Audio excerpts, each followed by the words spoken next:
ഇന്ന് September 8 world physiotherapy day. ഈ ദിനത്തോടനുബന്ധിച്ച് ഫിസിയോതെറാപ്പിയുടെ സംഘടനയായ ദ വേൾഡ് കോൺഫെഡറേഷൻ ഓഫ് ഫിസിയോതെറാപ്പിയുടെ ഈ വർഷത്തെ തീം ഹെൽത്തി ഏജിങ്. വാർദ്ധക്യത്തിൽ നമുക്ക് നൽകാം ഫിസിയോതെറാപ്പിയുടെ കരുതൽ. നമുക്കറിയാം, പ്രായമാവുമ്പോൾ നമ്മളുടെ പേശികളുടെ ശക്തിക്കുറവും അതുപോലെ തന്നെ ചലനശേഷി, സന്തുലിതാവസ്ഥ, മറ്റനേകം ശാരീരിക ബുദ്ധിമുട്ടുകൾ നമുക്ക് അനുഭവിക്കാറുണ്ട്. ഇത് മാനസികമായും നമ്മളെ വളരെയധികം തളർത്തിയേക്കാം. ഇവിടെയാണ് ഫിസിയോതെറാപ്പിയുടെ ഇമ്പോർട്ടൻസ് നമുക്ക് മനസ്സിലാവുന്നത്.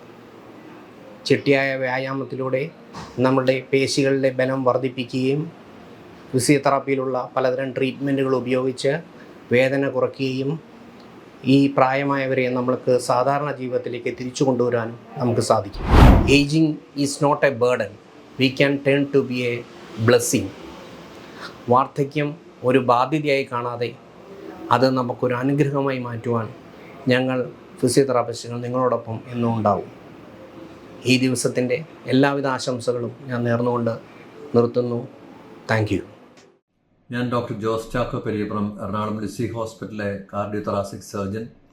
ഞാനിന്ന് നിങ്ങളോടൊപ്പം വന്നിരിക്കുന്നത് ലോക ഫിസിയോതെറാപ്പി ദിനത്തിൻ്റെ എല്ലാ ആശംസകളും നേരുവാനാണ്. എല്ലാ വർഷവും സെപ്റ്റംബർ 8 ലോക ഫിസിയോതെറാപ്പി ദിനമായിട്ട് ലോകമെമ്പാടും ആചരിക്കുന്നു.